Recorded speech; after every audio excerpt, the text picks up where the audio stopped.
سب سے پہلے آپ کو بتائیں، army chief field marshal Syed Asim Munir نے کور کمانڈرز کانفرنس سے خطاب میں کہا ہے کہ بھارت کی طرف سے دو طرفہ فوجی کشیدگی میں کسی تیسرے فریق کو شامل کرنا بلاک پالیٹکس کو فروغ دینے کی بے بنیاد کوشش ہے۔ زمین زہرا کی رپورٹ دیکھیے۔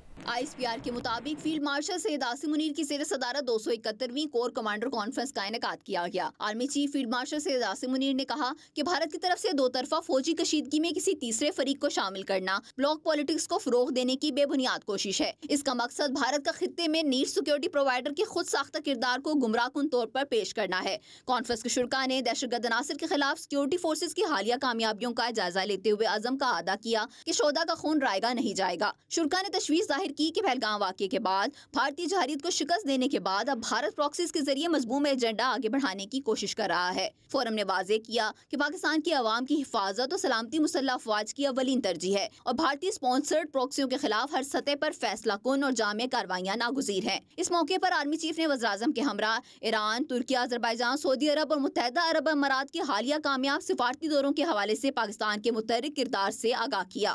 فورم کو آرمی چیف کے تاریخی امریکہ کے دورے پر بھی بریفنگ دی گئی، جہاں اعلیٰ امریکی قیادت کو پاکستان کا بامقصد دو ٹوک موقف پیش کیا گیا۔ فورم نے مشرق وسطیٰ اور ایران کی بدلتی ہوئی صورتحال کے تناظر میں پاکستان کی داخلی خارجی سلامتی کی صورتحال کا بھی تفصیلی جائزہ لیا۔ شرکاء نے تشویش ظاہر کی کہ عالمی سطح پر طاقت کے استعمال کو ترجیحی پالیسی ٹول کے طور پر اپنانے کا رجحان بڑھتا جا رہا ہے، جو پاکستان کے لیے نہ صرف خود انحصاری بلکہ قومی اتحاد و عزم کو مزید اہم بنا دیتا ہے۔ کانفرنس میں جنگ کی بدلتی نوعیت اور ابھرتے خطرات کے تناظر میں پاک فوج کی حکمت عملی اور جدید اصلاحات پر بھی تبادلہ خیال ہوا۔ آرمی چیف نے ٹرائی سروسز ہمانگی میں پاک بحریہ اور پاک فضائیہ کی قیادت کے کردار کو سراہا۔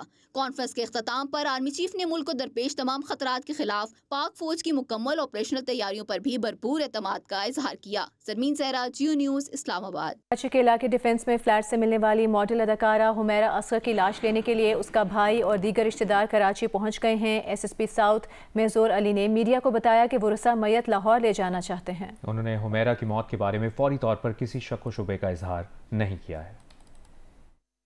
ان کے گھر والوں میں سے ان کے بھائی آئے ہیں، نوید اصغر ان کا نام ہے، اور اس کے ساتھ جو ہے ان کے بردر ان لا آئے ہیں، دونوں آئے ہیں اور وہ ڈیڈ باڈی ریسیو کرنے کے لیے آئے ہیں۔ اس کے بعد ڈیڈ باڈی جو ہے اس کو یہ لاہور لے جائیں گے، وہاں جا کے تدفین کریں گے۔ جو ہے ڈیٹا جو تھا CDR جو تھا اس میں کلیئرلی جو ہے ڈیٹا جو ایکٹیویٹی تھی that was around October last year, اور اس کے بعد جو ہے فردر ان کے جو گھر سے ایڈیبل آئٹمز ملے ان کے ریفریجریٹر سے، ان کی بھی ایکسپائری اراؤنڈ کوئی اکتوبر کے ٹائم کی تھی، اور ساتھ ساتھ جو ہے فردر جو ان کی جو ہے بلز آ رہے تھے، یوٹیلیٹی بلز آ رہے تھے الیکٹریسٹی کے، وہ بھی اکتوبر میں ہی ان کی صرف جو ہے اس میں کنزپشن ہے الیکٹریسٹی کی، اس کے بعد ان کو الیکٹریسٹی ڈسکنیکٹ کر دی گئی تھی۔ سینٹ میں پاکستان تحریک انصاف کے پارلیمانی لیڈر بیرسٹر علی ظفر نے کہا ہے کہ بانی PTI کے صاحبزادے قاسم اور سلیمان کے پاکستان آنے کا مقصد اپنے والد سے ملنا ہے۔ وہ جلوس کی صورت میں اڈیالہ جیل نہیں جائیں گے۔ جیو نیوز کے پروگرام کیپٹل ٹاک میں میزبان حامد میر سے گفتگو کرتے ہوئے انہوں نے کہا کہ بانی PTI بار بار کہتے رہے کہ انہیں اپنے بچوں سے ٹیلی فون پر بات کرنے نہیں دی جا رہی، جو ان کا حق ہے۔ مشیر وزیر اعظم برائے سیاسی امور رانا ثناءاللہ اور پاکستان پیپلز پارٹی کے سینئر رہنما سینیٹر سلیم مانوی والا کا کہنا تھا کہ انہیں بانی PTI کے بیٹوں کی اپنے والد سے ملاقات یا تحریک میں حصہ لینے پر کوئی اعتراض نہیں ہے۔ جمیمہ گولڈ سمتھ صاحبہ کی جو سٹیٹمنٹ ہے وہ کہہ رہی ہیں کہ ان کے بیٹے جو ہیں وہ پاکستان آئیں گے اپنے باپ کو ملنے، جبکہ علیمہ خان صاحبہ کہہ رہی ہیں کہ وہ تحریک میں حصہ لیں گے۔ تو پاکستان تحریک انصاف کی آفیشیل پالیسی کیا ہے؟ پوزیشن تو وہ بڑی کلیئر ہے کہ دونوں بچے جو ہیں وہ اپنے باپ سے ملنے آ رہے ہیں۔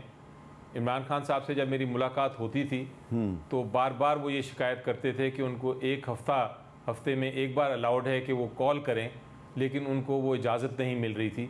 تو یقینی طور پہ جو دونوں ان کے بچے ہیں وہ ان کو ملنے آ رہے ہیں۔ جلوس کی صورت میں اڈیالہ جانے کا مطلب یہی ہوگا کہ ان کی ملاقات پھر نہیں ہو سکے گی، اور جس طرح رانا صاحب کہہ رہے ہیں کہ وہ پھر ہو سکتا ہے قانون کی بھی خلاف ورزی ہو، تو ایسی کوئی ہم بات نہیں کریں گے، نہ حرکت کریں گے۔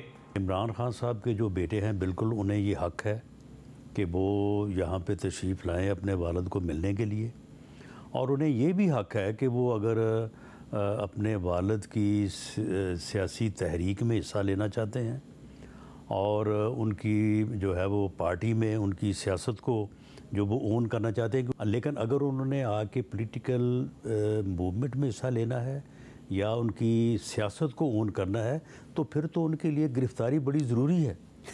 گرفتار ہوں گے تو پھر وہ صحیح طور پہ جو ہے وہ سیاسی طور پہ امرج ہوں گے نا. تو آپ بھی ان کو ایک اچھا سیاستدان بنانا چاہتے ہیں؟ بالکل بننا چاہیے ان کو. اگر قاسم اور سلمان پاکستان آ کے کسی جلسے یا جلوس میں حصہ لیتے ہیں اس پہ بھی آپ کو اعتراض نہیں؟ کوئی اعتراض نہیں ہے، جیسے رانا صاحب نے کہا انڈورس اٹ. وزیر مملکت برائے داخلہ طلال چودھری نے کہا ہے کہ بانی پی ٹی آئی کے بچے پہلے پاکستان نہیں آئے، اب انہیں آنے کا خیال کیوں آیا؟ حکومت کی جانب سے سیاست کی اجازت ہے، انتشار پھیلانے کی اجازت نہیں.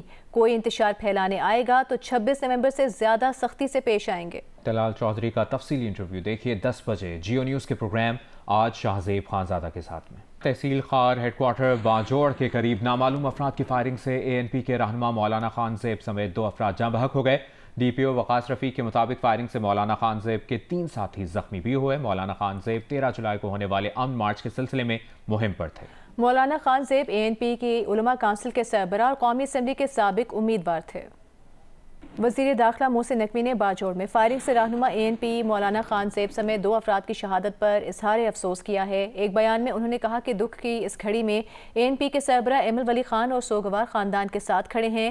بے گناہ افراد کو نشانہ بنانے والے درندے کسی رعایت کے مستحق نہیں.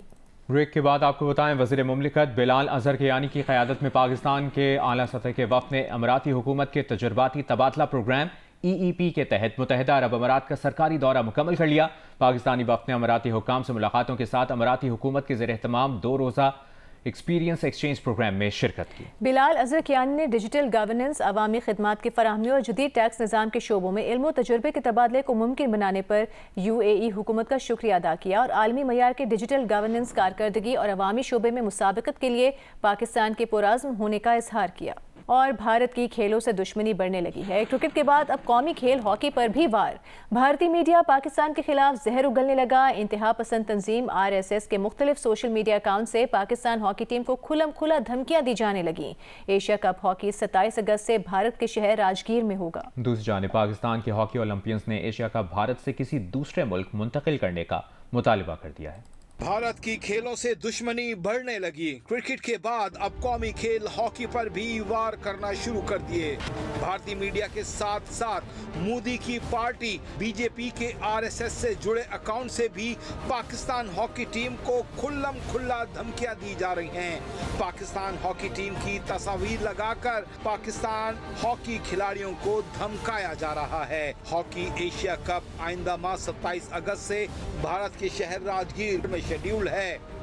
اب ایسی صورتحال میں سوال یہ پیدا ہوتا ہے کہ کیا پاکستان ہاکی ٹیم کو بھارت جانا چاہیے؟ ٹیم بھیج کر پاکستانی کھلاڑیوں کی جانیں خطرے میں ڈالنی چاہیے؟ پاکستان ہاکی ٹیم کے سابق کپتان اور اولمپئنز نے مطالبہ کیا ہے کہ بھارت میں شیڈیول ایشیا کپ بھارت کے بجائے کسی دوسرے ملک منتقل کیا جائے. کرکٹ کی طرح ہاکی مقابلے بھی نیوٹرل مقام پر ہونے چاہیے. چیئرمین یوتھ پروگرام رانا مشہود کا کہنا ہے کہ ایشیا کپ ہاکی بھارت میں ہونا ہے. سیکیورٹی صورتحال کا جائزہ لیں گے، مطمئن نہ ہوئے تو پاکستان ٹیم کو خطرے میں نہیں ڈالیں گے.